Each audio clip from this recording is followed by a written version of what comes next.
um prazer imenso estar aqui, né, com toda a comunidade aqui do Castelo.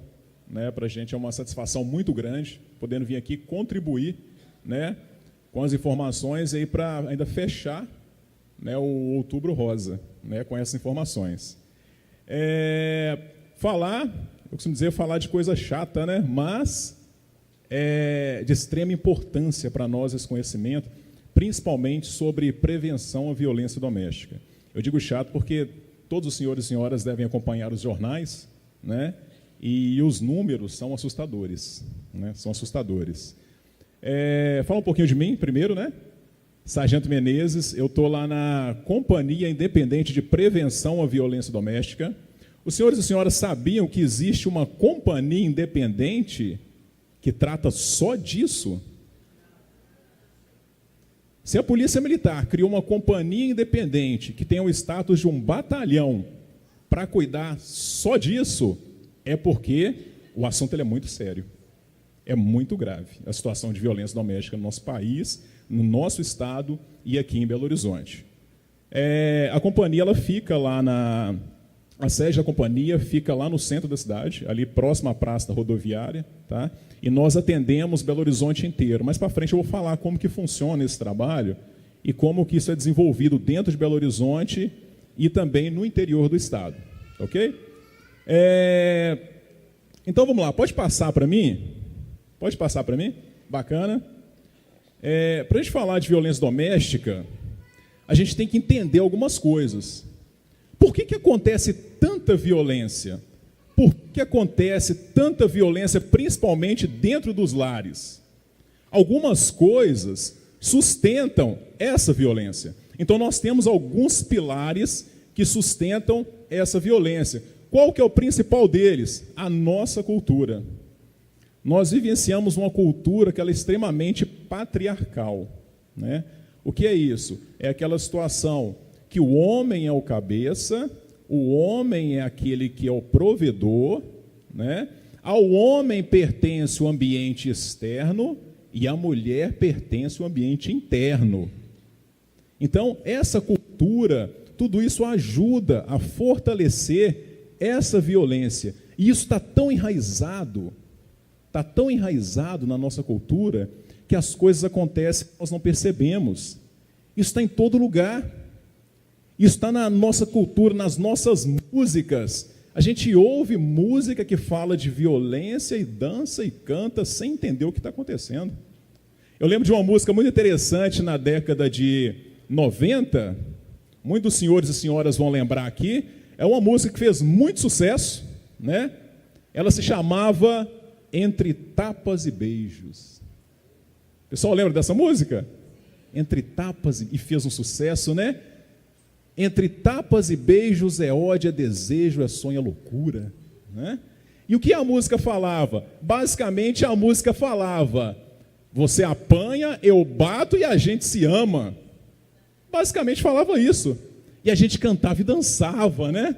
Porque era bonito, né? Fazia sucesso. E até hoje a gente vê isso nas nossas músicas. E tem algumas músicas que são até fortes, né? E o machismo, essa situação da cultura patriarcal, isso não vem dos homens. É uma questão cultural, isso parte das mulheres também. E até pouco tempo aí teve uma cantora de muito sucesso, que ela fez uma música que chamou muita atenção, que ela falava alguma coisa do tipo: eu gosto é desse cafajeste, daquele que não liga e não me merece, chega e faz e acontece, eu gosto é desse animal. Ó, né? Então assim, está na nossa cultura, a gente ouve, vai reproduzindo e nem percebe. Ineficiência do sistema de persecução criminal, e é todo ele, desde o primeiro atendimento até quando chega lá no judiciário. Então existe uma precariedade muito grande com relação a isso. E as instituições, elas têm feito um esforço muito grande, e eu digo isso principalmente pela Polícia Militar, para realmente trazer eficiência a esses atendimentos. Insuficiência dos serviços de apoio e proteção às mulheres. Graças a Deus, em Belo Horizonte, nós temos uma rede de proteção à mulher muito bem estruturada, apesar de poucas mulheres saberem disso. Os senhores e senhoras sabiam que em Belo Horizonte agora já sabem que existe uma companhia independente de prevenção à violência doméstica. Os senhores e senhoras sabiam que nós temos uma promotoria voltada para o atendimento a mulheres vítimas de violência doméstica? Nós temos uma defensoria para isso também. Nós temos centros de apoio à mulher, tanto municipal quanto estadual. Nós temos varas, nós temos juizados de violência doméstica. Em Belo Horizonte são 4. Então, a nossa rede em Belo Horizonte, ela é muito bem estruturada, que não é assim, infelizmente não é dessa maneira no interior do estado, infelizmente, né? Então, falta muito ainda para resolver essa situação de atendimento a essas mulheres vítimas. E a invisibilidade do fenômeno. Por quê? Porque a invisibilidade é um desses pilares. Porque isso acontece lá dentro da casa. É uma violência, mas o Estado ele não tem acesso. Eu não tenho acesso ao interior daquela residência. Eu não sei o que acontece lá. Muitas vezes aquilo vai ficar reservado ao seio familiar. Quem vai presenciar são os filhos, que muitas vezes vão viver em um ambiente violento. Então, aquilo não sai para fora, e isso facilita, isso esconde essa violência. E o interessante é que nós trabalhamos muito, nós fazemos diversos atendimentos, e nós observamos que esses autores de violência doméstica, muitas vezes, são pessoas conceituadas ali na sua comunidade. Então, são pessoas que trabalham diretamente com a comunidade, que realmente as pessoas se espelham naquela pessoa. Então, nós temos aí diversos segmentos, nós temos autores de violência doméstica, policiais, nós temos advogados, médicos, juízes, são diversos, que ali ele vai gozar nessa comunidade de ter uma boa fama, de ser um bom homem, mas no interior daquela residência ninguém sabe o que acontece. E isso fortalece esse sistema de violência. Bom, em 2006, veio a Lei Maria da Penha para ajudar nesse combate. Todos aqui conhecem a história da Maria da Penha?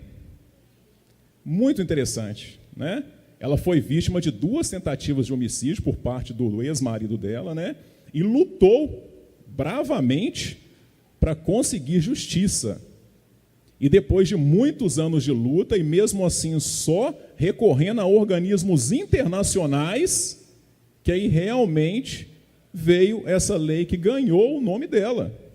A luta que ela teve, isso foi reconhecido através do nosso governo, que aí criou a Lei Maria da Penha e batizou com o nome dela. A lei ela é tão importante, a Lei Maria da Penha ela é tão importante, porque ela é um marco, principalmente para nós que trabalhamos com segurança. Ela é um marco. Por quê? Eu vou explicar. Antes da Lei Maria da Penha, em 2006, aconteciam algumas situações que eram extremamente graves. E essas situações que aconteciam ajudavam a sustentar essa violência. Vou dar um exemplo. Situações, a maioria dos crimes cometidos contra a mulher são considerados crimes de pequeno potencial ofensivo. O que é isso? São crimes onde as penas previstas no Código Penal são inferiores a 2 anos. Então, ameaça, uma lesão corporal leve, dano, tudo isso era considerado crime simples. Olha só que situação. Antes da Lei Maria da Penha, ainda assim, quando ocorria violência doméstica, isso ia parar nos juizados especiais, por se tratar de coisa que eles achavam que era simples. Então, um exemplo interessante é que tinha uma mulher, essa mulher, ela trabalhava e ela sustentava o lar. Ela tinha um companheiro, e esse companheiro ele não trabalhava e ele era alcoólatra. E ele constantemente agredia essa mulher. Constantemente ele agredia essa mulher. O que aconteceu? Quando essa mulher resolveu dar um basta nessa situação, então ela acionou a polícia foi na casa dela e ela foi parar lá no juizado especial. E lá no juizado especial, esse autor de violência foi condenado a pagar uma cesta básica. Aí eu pergunto para os senhores e para as senhoras, quem pagou a pena? Era ela que sustentava o lar. Então, olha que situação. A mulher ela vivenciou a violência, E quando ela buscou o Estado, ela buscou a justiça, ela teve que pagar a pena. Então nós chegamos a esses absurdos. E a Lei Maria da Penha, quando veio, ela falou: não, basta. Nada relacionado à violência doméstica vai ser considerado como de menor potencial ofensivo. Então isso para a gente foi um marco muito importante, principalmente para os órgãos de segurança. Pode passar, amigo. Bom, a lei ela é interessante porque ela vem, e eu digo isso porque, principalmente para os homens aqui presentes, né? A Lei Maria da Penha, ela não é uma lei que veio para prejudicar o homem, né? É muito comum a gente ouvir isso, né? Ela não é uma lei que veio para prejudicar o homem, ela é uma lei que veio para proteger a mulher. São coisas diferentes. São coisas diferentes. É uma legislação que veio para proteger a mulher e ela vem falando qual mulher será vítima dessa violência e em quais circunstâncias ela será vítima de violência doméstica. E aí a lei trata do âmbito da unidade doméstica. Olha só, então para a mulher sofrer violência doméstica, não é só o marido e a mulher, não é só o esposo, a esposa, não. A lei vem falando dessa situação da unidade doméstica, de todas aquelas mulheres que vivem dentro daquele âmbito doméstico, dentro daquela residência, e inclusive em alguns casos onde várias pessoas moram juntas, como república, por exemplo. Então a lei ela protege essas mulheres. E ela fala que somente mulheres serão vítimas de violência doméstica, segundo a Lei Maria da Penha. E aí ela trata a questão do âmbito familiar. De novo, eu repito, não é só a esposa, não é só a companheira. Qualquer mulher dentro do âmbito familiar pode ser vítima de violência doméstica. Então pode ser a mãe, pode ser a avó, pode ser a tia, pode ser a irmã, pode ser a filha. Qualquer mulher naquele âmbito pode sofrer violência doméstica, quando essa violência ela se baseia no gênero.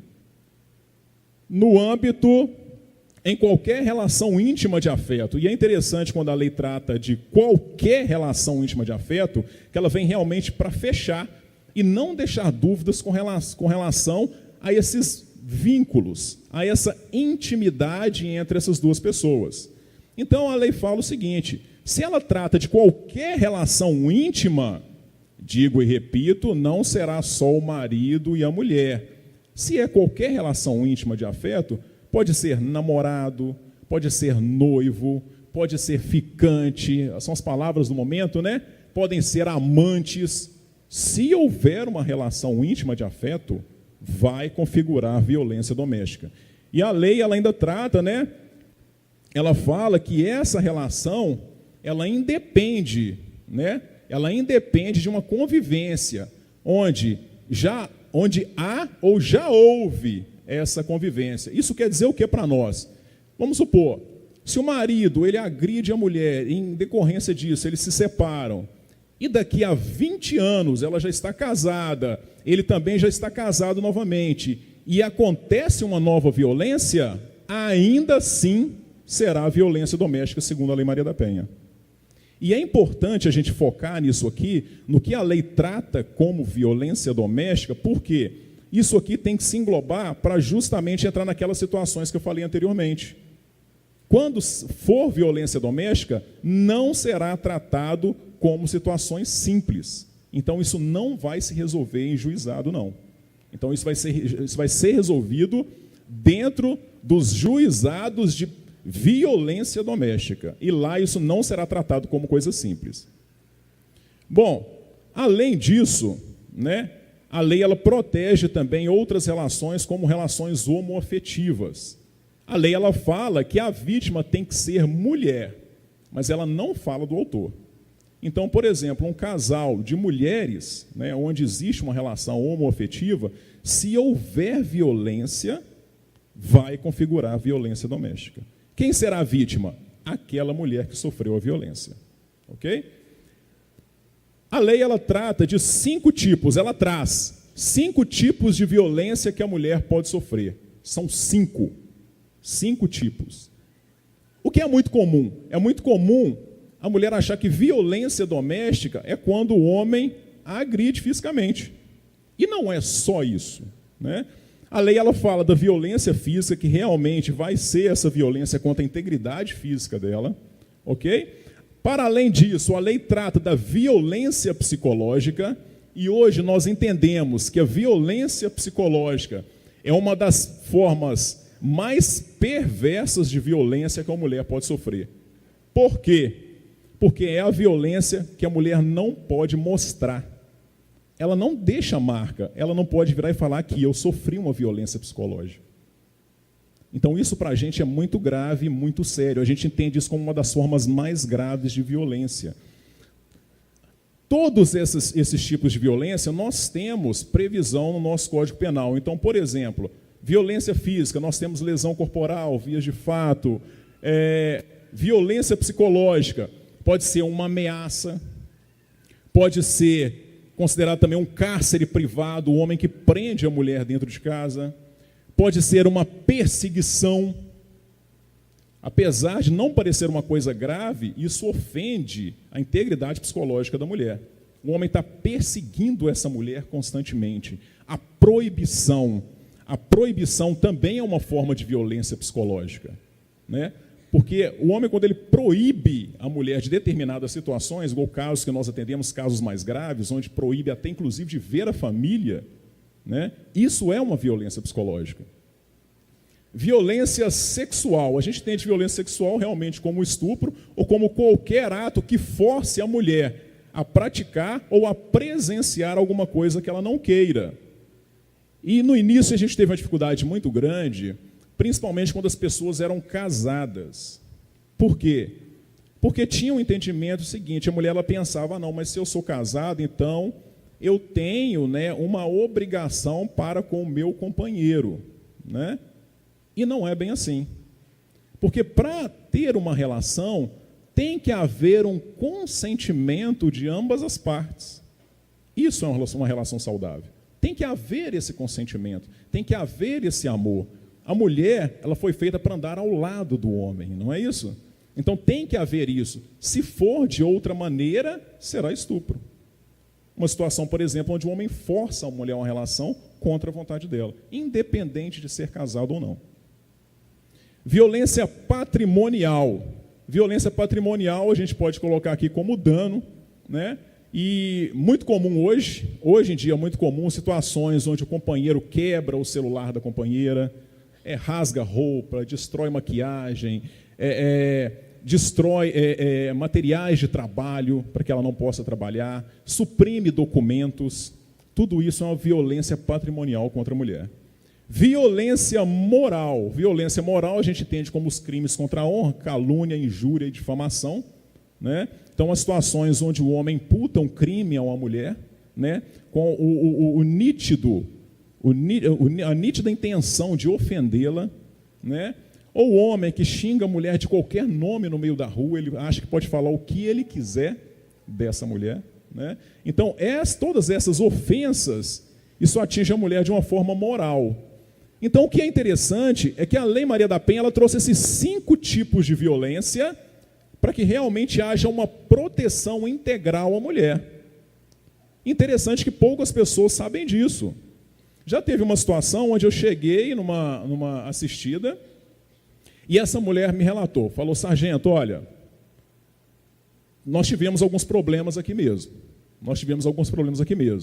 Olha, ele já quebrou meu celular, ele já rasgou roupa minha, ele já me xingou, ele me xinga de tudo quanto é nome na rua, sabe? Ele me proíbe, às vezes, de sair, me proíbe de ir na casa da minha mãe, às vezes, ele até me força a ter relação com ele contra a minha vontade. Mas, violência doméstica eu nunca sofri. Né? Porque na cabeça dela, a violência doméstica era violência física, né? Então ela me relatou todos os outros 4 tipos de violência, mas na cabeça dela, a violência sofrida era só física. Pode passar. Uma coisa muito importante, né, que a Lei Maria da Penha também trouxe, foi a questão das medidas protetivas. A Lei Maria da Penha ela trouxe a questão das medidas protetivas. O que é medidas protetivas?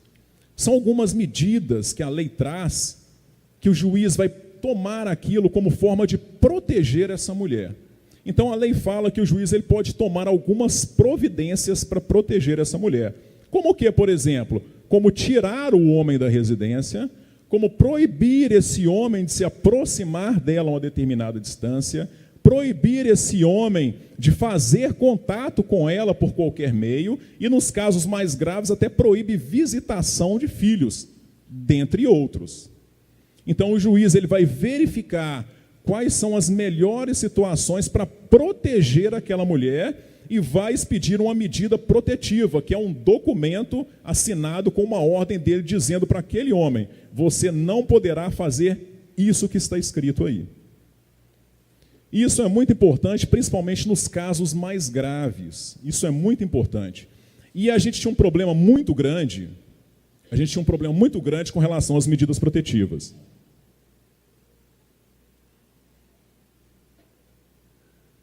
A Lei Maria da Penha, apesar de ser uma lei que veio para proteger a mulher, ela não definia nenhum tipo de crime. O que ela traz são mecanismos para proteger essas mulheres. Ela trata de mecanismos, ela não trata de nenhum crime. Não tratava. A medida protetiva era um grande problema, principalmente para os policiais. Porque quando uma mulher tinha uma medida protetiva, a partir do momento que ele desrespeitou uma ordem judicial, essa mulher acionava a polícia, o policial ia lá, e aí tomavam-se algumas providências, e em determinados casos não acontecia nada. Porque alguns entendiam que aquela situação do homem descumprir a medida protetiva, aquilo não era nenhum tipo de crime, aquilo não era crime. Isso eram alguns entendimentos que existiam. Não, se ele descumpriu a medida, isso não é crime, tem que informar o juiz para aí sim, o juiz tomar uma providência mais grave contra esse agressor.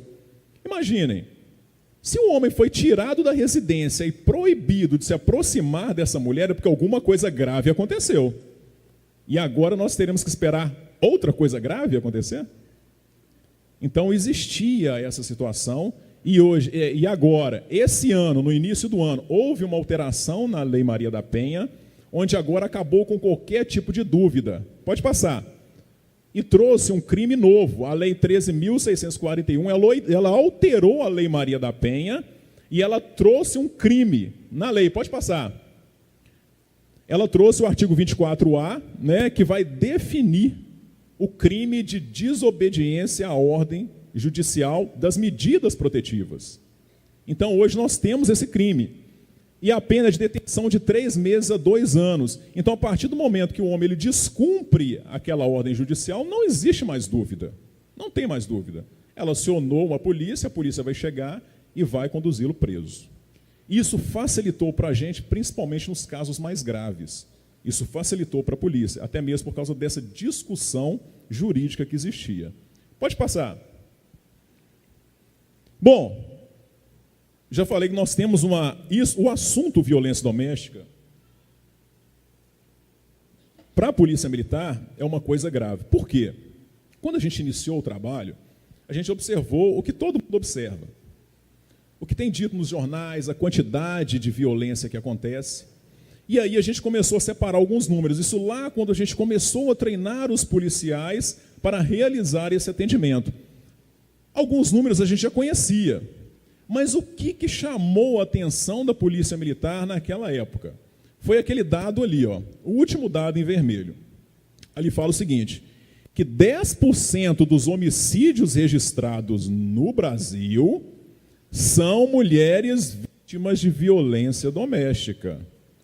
10% dos homicídios no Brasil são mulheres vítimas de violência doméstica. O que aquilo ali quer dizer para a Polícia Militar? Aquilo ali está falando para a Polícia Militar o seguinte: violência doméstica é a segunda maior causa de morte no país. Só perde para o tráfico de drogas. Então isso chamou muito a nossa atenção.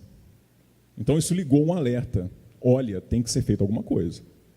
Tem que ser feito alguma coisa. Pode passar. E aí, quando a gente começou esse trabalho, que a gente observou isso, existia uma coisa que era muito importante no nosso atendimento. Aquele policial que fosse atender uma vítima de violência doméstica, ele tinha que entender minimamente, ele não precisava saber tudo. Ele só precisava entender minimamente por que a mulher sofre violência. Minimamente. E aí nós observamos que não é só o policial que tem que entender isso. Todos nós, é eu enquanto irmão, é eu enquanto pai, é eu enquanto companheiro, todos nós temos que entender isso. Por quê? Porque senão nós vamos revitimizar. E era o que acontecia. Então, alguns estudos nos levaram ao que nós chamamos de ciclo da violência doméstica. O ciclo da violência doméstica, ele tem 3 fases. É um estudo interessante, que nós começamos a trabalhar com isso na década de 2000, mas isso é um estudo antigo da década de 70 nos Estados Unidos. É muito interessante porque ele vai tratar de como funciona isto. Por que a mulher se mantém dentro daquela violência?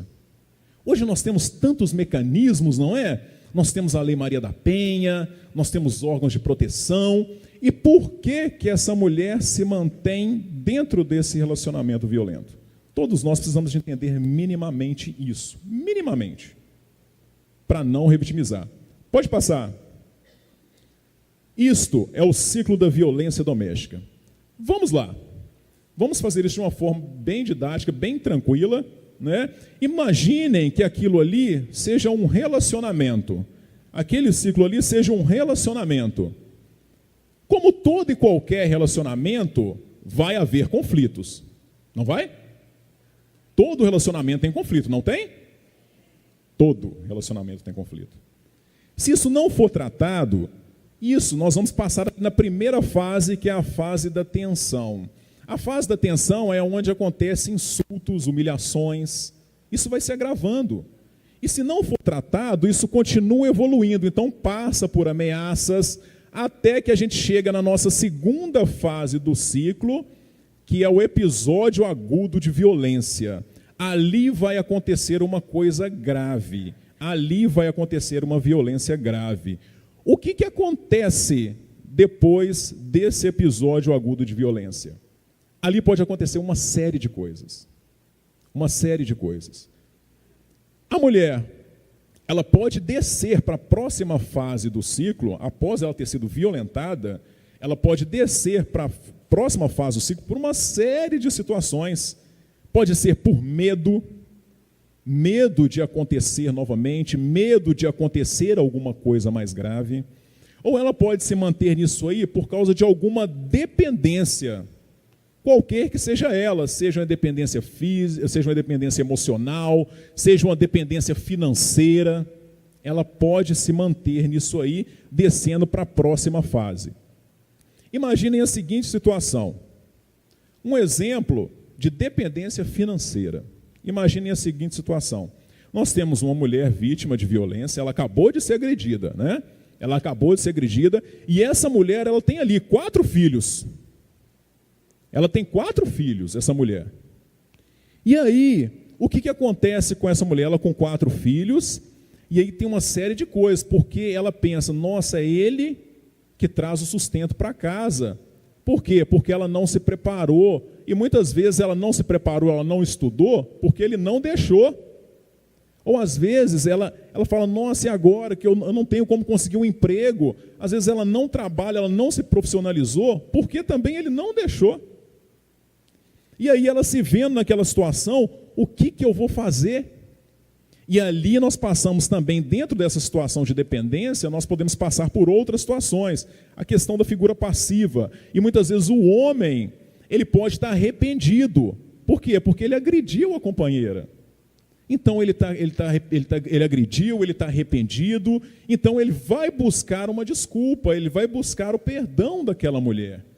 E olha que situação. E aí nós voltamos nessa situação de que todos nós podemos revitimizar. Porque na hora que essa mulher ela vai lá na mãe dela, ela corre lá na mãe dela e fala, mãe, meu marido me agrediu, mãe. Meu marido me agrediu, mãe. E a mãe dela vira para ela e fala, minha filha, homem é tudo assim mesmo. Você não lembra do seu pai? É desse jeito, é tudo assim, é assim mesmo. Então vai que vai dar certo. Aí ela corre na amiga, ela corre na vizinha, nossa, Ele me agrediu, o que eu faço? Ela olha para ela e fala, minha filha, você com esse monte de menino, você não trabalha. O que você vai arrumar da sua vida? E aí, pessoal, ela nessa situação, ela se vê naquela situação, e o companheiro ali pedindo perdão, ela acaba por perdoá-lo, né? E aí nós vamos para a terceira e última fase, que é a fase da lua de mel. O nome é aquele ali mesmo, lua de mel. Porque sempre depois dessa situação, violência, que passou por todo esse processo psicológico, o relacionamento, ele volta a ser gostoso. Ele volta a ser um relacionamento prazeroso, porque houve a desculpa, houve o perdão, há a reconciliação e existe aquela situação. Então, o relacionamento ele volta a ser como no início.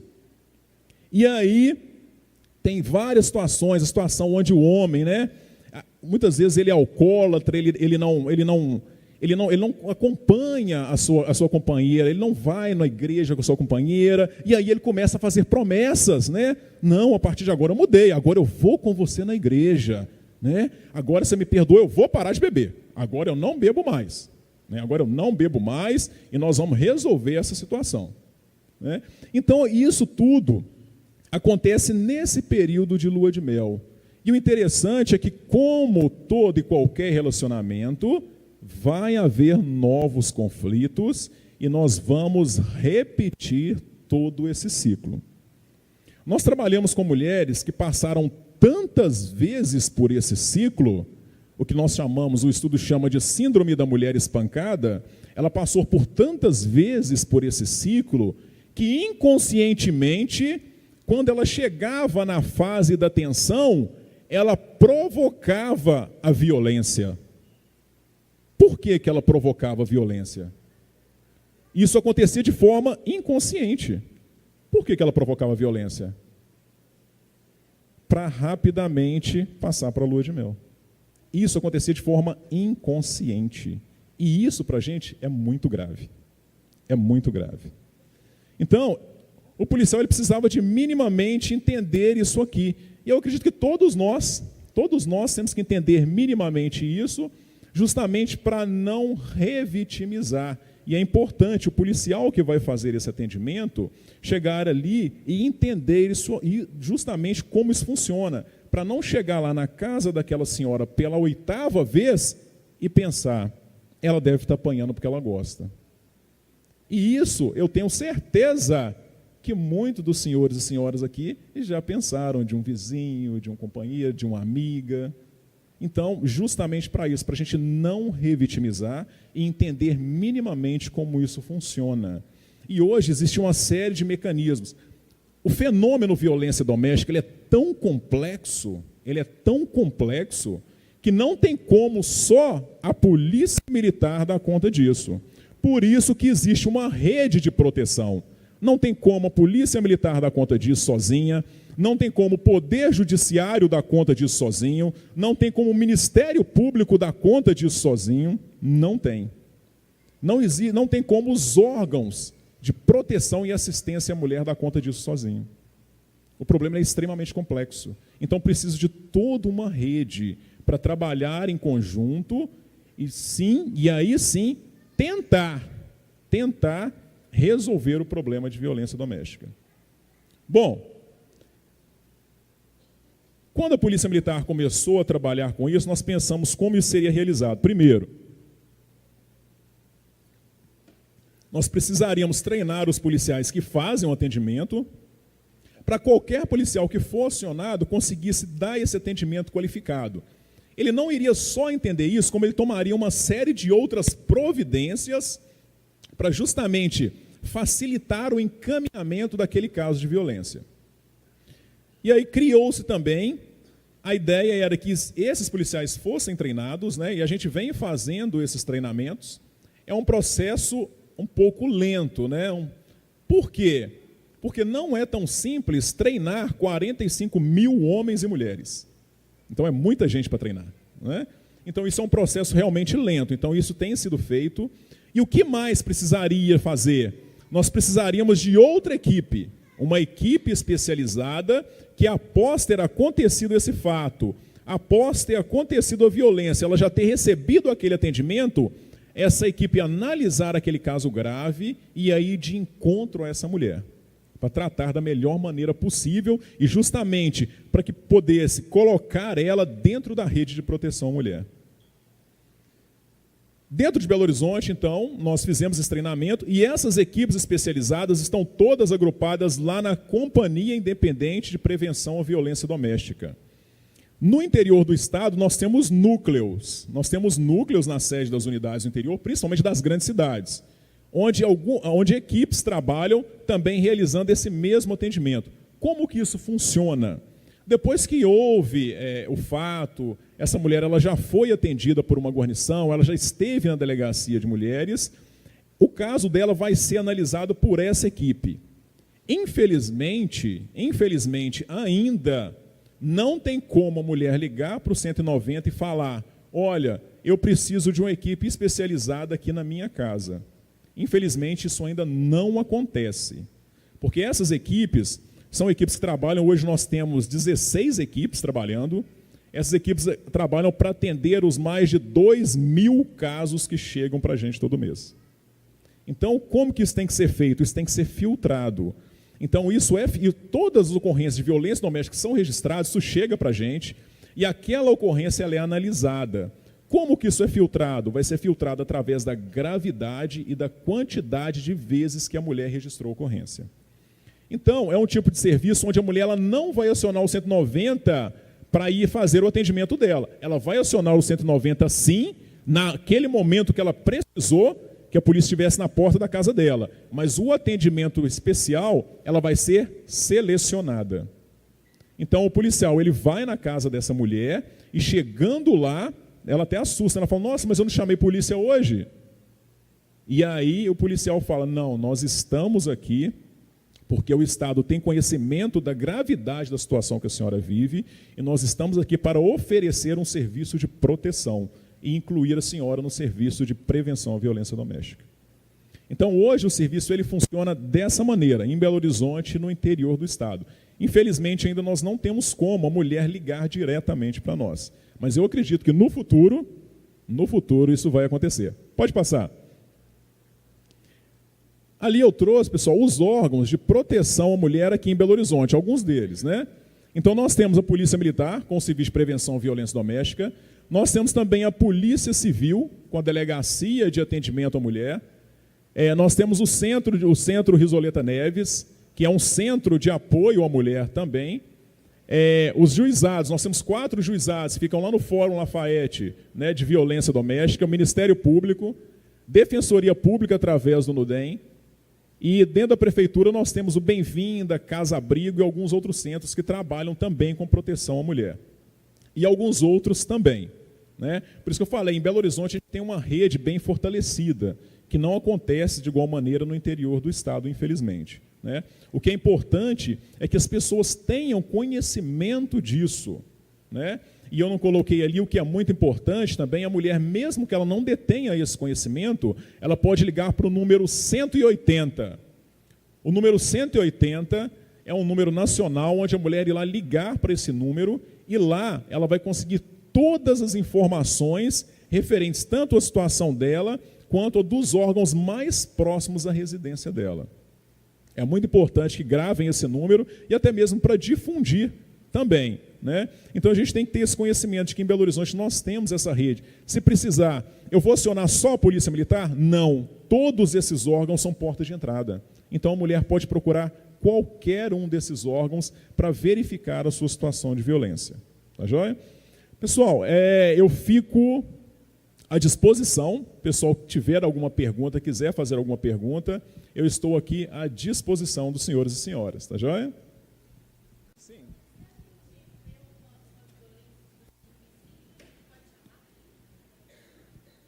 Todo mundo ouviu a pergunta da nossa companheira aqui? Não.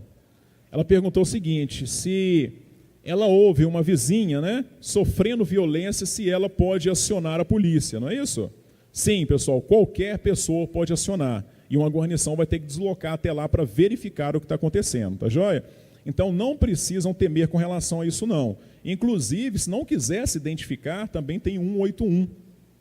né? Eu posso ligar para o 190 e falar, olha, minha vizinha está aqui sofrendo violência, eu estou ouvindo gritos dentro da casa dela, eu estou ouvindo objetos sendo quebrados lá, e eu temo que alguma coisa de mais grave possa acontecer. Então pode acionar sim que a viatura vai deslocar até lá. A medida protetiva tem validade? Como é que é?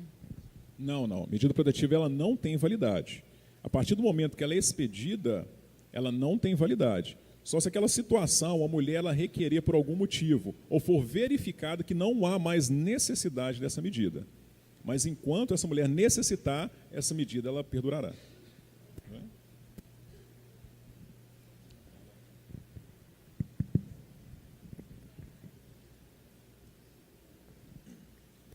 De acordo com a lei atual, a mulher ainda pode retirar a queixa? A mulher pode retirar a queixa ainda? Sim. Só que para isso existem situações específicas, né? Inclusive audiência agendada com o juiz, né? Agora existem termos também que ela pode procurar também na secretaria dos juizados. Se ela tiver essa vontade, ela pode sim requerer isso, né? Mas por que a lei ela tratava dessa situação específica, disso ser feito na presença do juiz? Por que ela tratava disso? No início, quando a lei foi criada, o objetivo realmente era tirar a vontade da mulher com relação à violência doméstica. Por quê? Porque o Estado entendia que a mulher vítima de violência doméstica, ela não tinha condições de tomar providências por ela. Até mesmo por uma série de situações. Imaginem uma situação onde a mulher ela tem uma medida protetiva, ela tem um processo em andamento, e o companheiro está na casa dela ameaçando para que ela vá lá e faça alguma coisa. Agora você fez isso, agora chegou uma ordem do juiz aqui na minha casa, agora você vai lá e vai tirar isso. E vai ficar ameaçando. Então, por isso que era importante que isso fosse feito na presença do juiz, até mesmo que ela passasse por uma equipe multidisciplinar, onde nós teríamos assistentes sociais, psicólogos, justamente para verificar se ela estava fazendo aquilo ali por livre e espontânea vontade ou se existia algum tipo de pressão por trás disso. Né? E até mesmo para tomar outras providências, como, por exemplo, abrigar essa mulher ou tomar alguma providência com relação a esse autor. Por isso que eu perguntei. Obrigada.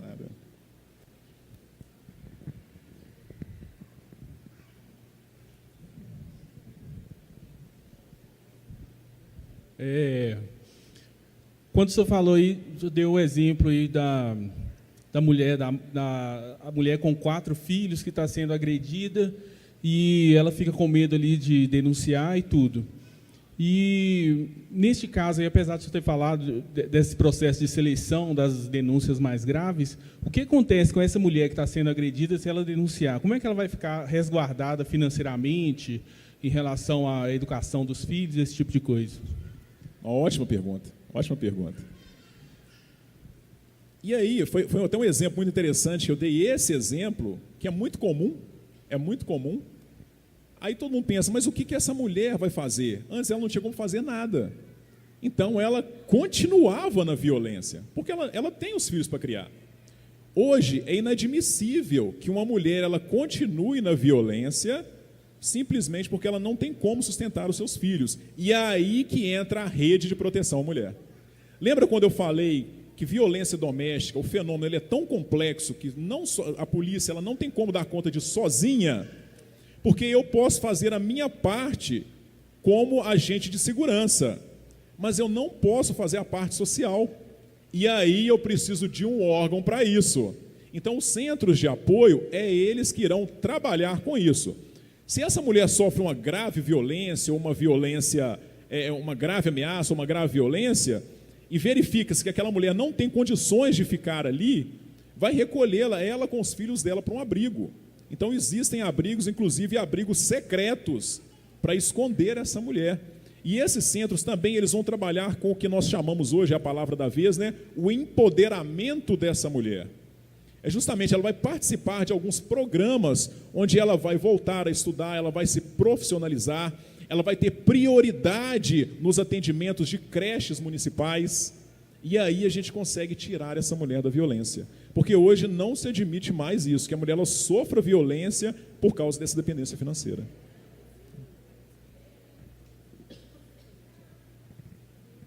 Mais alguém? Boa noite. Eu gostaria de saber o que acontece com alguns casos de homens que têm a medida protetiva e continuam debaixo do mesmo teto da esposa ou da mulher, da companheira, do que for. Porque eu trabalho no atendimento do 190 e a gente atende muito essa situação. Eu queria saber o que acontece quando a polícia chega lá, porque é uma curiosidade minha, como atendente. Ótimo. Quando eu falei da invisibilidade do fenômeno, também vai atingir essas situações. Se a mulher ela tem a medida protetiva e o companheiro continua debaixo do mesmo teto, é ela que tem que acionar. Porque não tem como realmente o Estado ter acesso ao interior dessa residência e não tem como a polícia controlar essas medidas. Então aí existe a necessidade dela acionar. E aí existe uma outra situação. Será que ela não está sendo ameaçada para não acionar a polícia? Ou será que realmente ela pediu aquela medida protetiva e depois ela desistiu? Então, é uma série de situações que acontecem. Dentro do nosso atendimento, quando a equipe especializada atende, aí foge essa situação. Por quê? Porque se a equipe está atendendo essa mulher, a equipe vai na casa dela, sem ela chamar. Se a equipe chega lá e presencia esse senhor dentro da casa dela, ele vai ser preso em flagrante. Nessa situação, ele vai ser preso em flagrante. Nas demais, vai precisar que essa mulher ela solicite a presença de uma guarnição ou que algum parente ali que visualize, sendo uma situação de ameaça, visualize aquilo e acione a polícia militar. E é interessante essa pergunta, a gente vai entrar em outra situação também, que é o seguinte. Desde 2006, nós trabalhamos com a Lei Maria da Penha. Como forma específica, ferramenta de trabalho, eu trabalho com ela desde 2010. E digo com toda certeza para os senhores e senhoras, a Lei Maria da Penha é uma das leis mais eficientes que nós temos no nosso país. Ela é a terceira lei mais avançada de proteção à mulher no mundo. Só que ela tem um problema. Ela tem um problema. O problema da Lei Maria da Penha é que depende da vontade da mulher. Se a mulher não tiver vontade, não adianta eu, enquanto polícia, não adianta o juiz, não adianta o Ministério Público, que pouquíssima coisa será feita. Agora, eu digo isso por quê? Porque nos casos onde nós atendemos e a mulher fala, não, agora chega, não quero mais sofrer violência. Esses casos são casos de sucesso. Porque quando a mulher quer, ela vai tomar todas as providências. E para ela não vai ter o momento ruim. Ela vai de madrugada, ela vai de manhã, ela vai de noite, ela sai do trabalho dela, ela vai a hora que precisa. E aí a gente observa o quanto a Lei Maria da Penha é eficiente.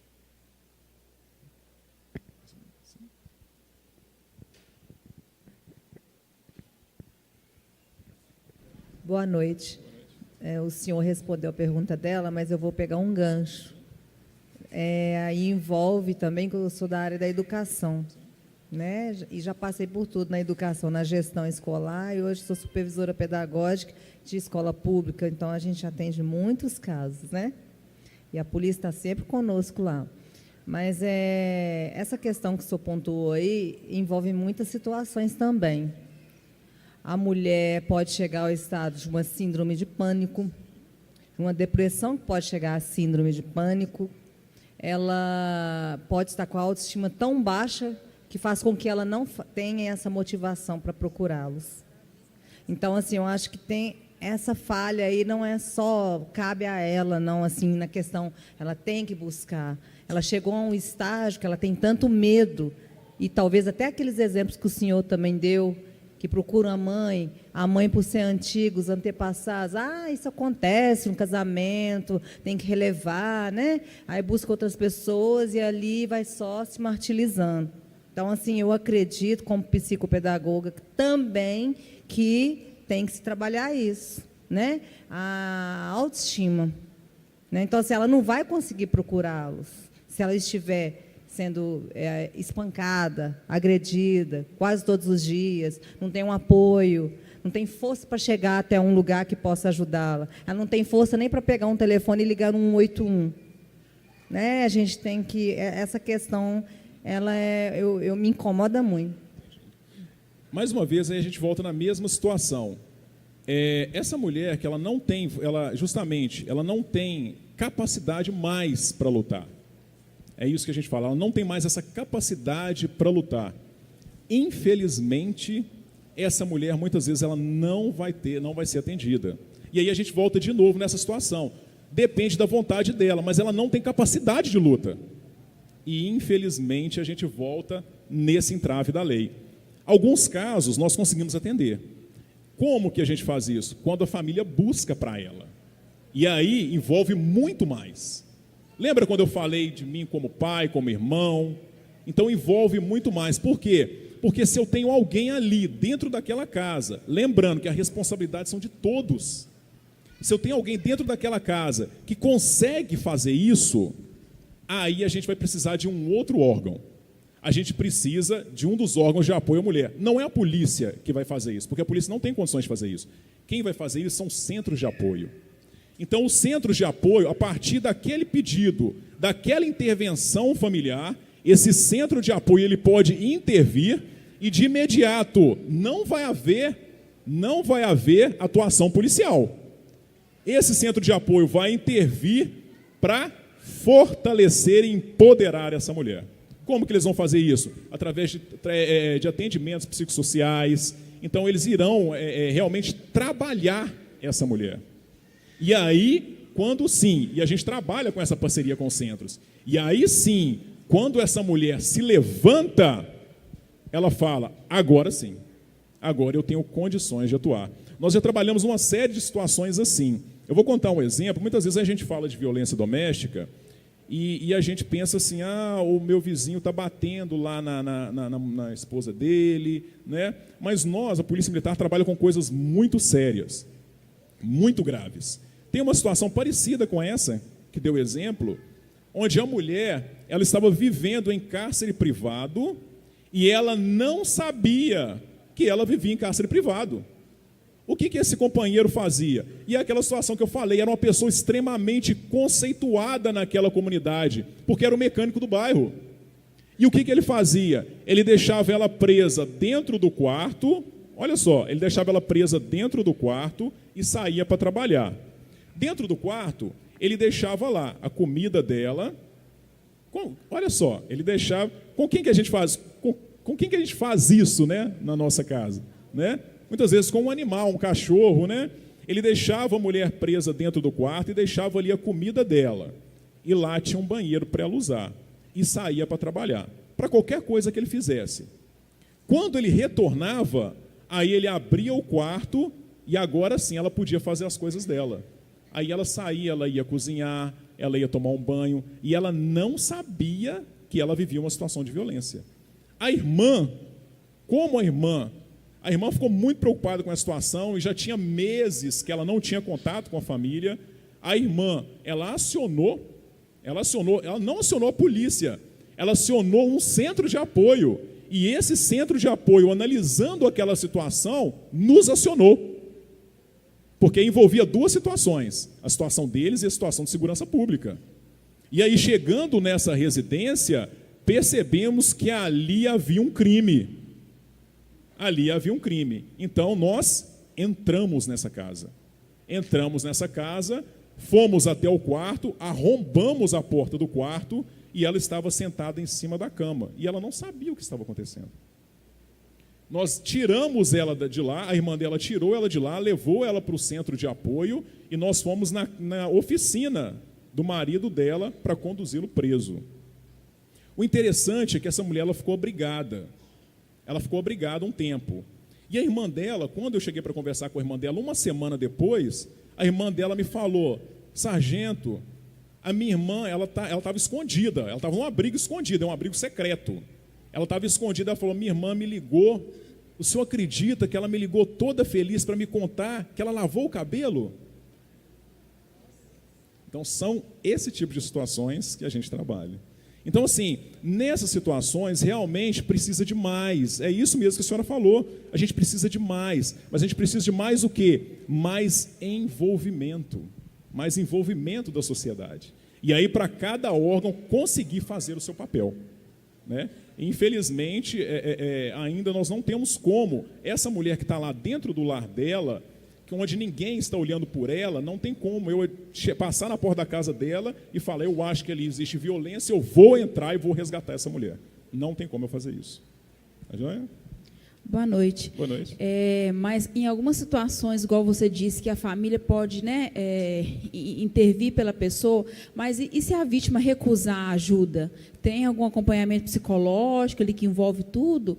Isso? Aí a importância da gente conhecer tudo isso aqui. Aí a importância da gente conhecer a rede de proteção à mulher. Porque ela não pode aceitar você virar e falar, você sofre violência, porque muitas vezes a mulher não pode aceitar isso de imediato. Você sofre violência, nós temos que chamar a polícia aqui. E ela pensa, ai meu Deus, vai prender o pai dos meus filhos? E aí é um outro complicador para essa mulher. Conhecendo isso aqui, a família pode entrar por outro lado. Você pode entrar por outro lado. Se isso não vai funcionar, olha, minha irmã, a sua situação é uma situação um pouco complexa, você não acha, não? Aqui, você não quer ir um dia comigo num centro de apoio para a gente conversar sobre essa situação sua? Porque eu fiquei sabendo que lá tem mulheres que trabalham com mulheres e tratam desse tipo de situação. Vamos lá para a gente conversar, até mesmo para a gente entender melhor essa sua situação? Porque é lá que ela vai ser fortalecida. É lá que vai acontecer todo esse trabalho. É lá que ela vai ser empoderada. Tá joia? Mais um. Boa noite. Boa noite. Eu não sei se vai sair do tema, mas no meu caso, os meus vizinhos, eles de apartamento, eles brigam muito, o casal, e eles têm 2 filhos, um mais ou menos de 10 anos e uma menininha de 1. E, assim, ele nunca agrediu ela. Ela sempre fala, você vai me agredir, olha seus filhos. Só que eles brigam muito e a esposa, a gente ouve ela xingando os filhos de formas, assim, muito agressivas e até mesmo batendo. Não sei se tem a ver, assim, pode ser um ciclo, né? O marido agressivo, ela agressiva e desconta nos filhos.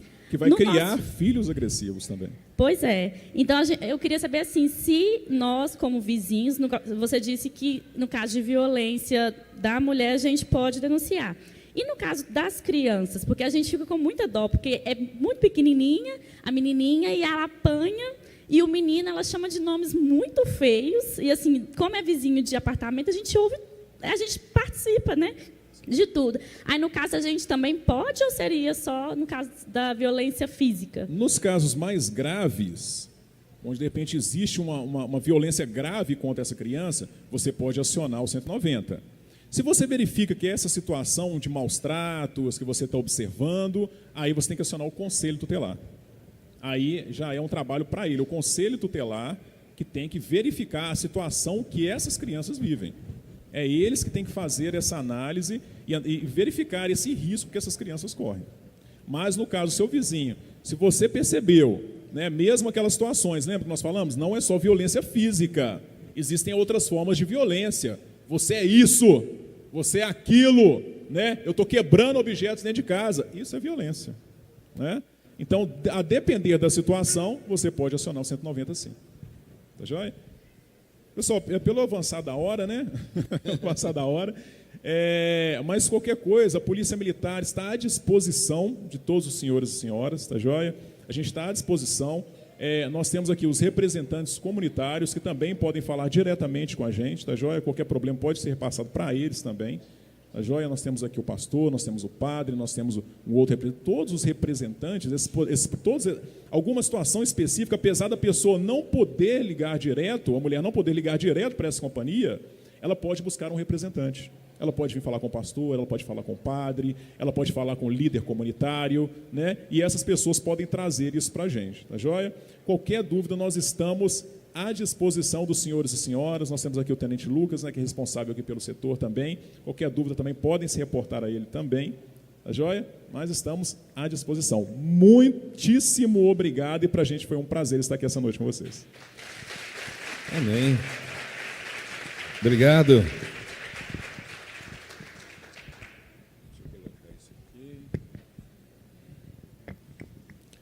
Muito bem. A Bíblia diz que o povo perece porque lhe falta o conhecimento. A A falta de conhecimento faz o povo perecer. Mas a Bíblia diz também que o homem tem que amar a mulher como Cristo amou a igreja. Devemos amar a mulher como Cristo amou a igreja. E a Bíblia, ela é contra o machismo, ela é contra o feminismo, né? A Bíblia é sempre a favor do amor, né? O amor restaura, o amor cura, liberta, restitui, não é assim? E por isso que Deus nos amou, que Deus é o único filho para morrer por mim e por você também, tá bom? Agora, uma coisa interessante. E quando o homem apanha, qual que é a lei que... Maria da Lenha? Sei lá, não é? João da Lenha? Não sei o que vai ser. Brincadeira. Vamos ficar de pé, meu Deus. Queremos agradecer ao Padre Júnior. Cadê o Edmilson, né?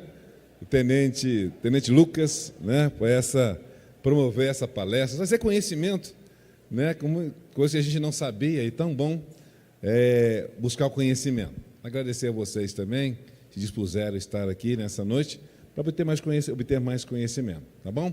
Estamos aqui à disposição. A Igreja Batista da Lagoinha também está aberta, né, para o que vocês precisarem. Padre Júnior, Deus abençoe a vocês, tenente, sargento aqui, toda a companhia, então sejam abençoados, tá bom?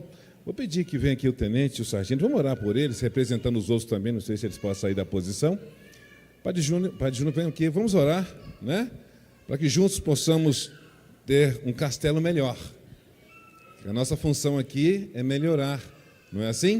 Então, nós estamos aqui com um propósito só de melhorar o castelo e resgatar as famílias também. Vamos orar então, todos, estenda a mão para cá, vamos abençoar. Pai, nós queremos abençoar a vida dessas pessoas que se dispuseram a estar trazendo a proteção, trazendo a saúde emocional, a saúde física e a saúde espiritual também. Apresentamos o sargento, o tenente Lucas, que está aqui sempre conosco. Apresentamos o Padre Júnior também, que vai estar cooperando também para a restauração das famílias, para a recuperação dessas famílias. Pedimos a proteção sobre a vida deles, sobre os familiares também, que o Senhor possa guardá-los e preservá-los de qualquer mal, Senhor. Declaramos a Tua bênção e declaramos a Tua vitória também. E a bênção do Senhor, aquela que enriquece e que não acrescenta dores, no nome de Jesus. Muito bem. Que Deus abençoe vocês. Tem um lanche ali atrás, que fizeram com muito carinho, tá bom? E vocês não podem deixar sobrar nada, viu? É de graça, pode levar para casa, né? Tem um café, tem suco, tem Toddy? Não sei se tem essa coisa. Cumprimente sua irmã, diga Deus te abençoe e tenha uma boa noite de sono.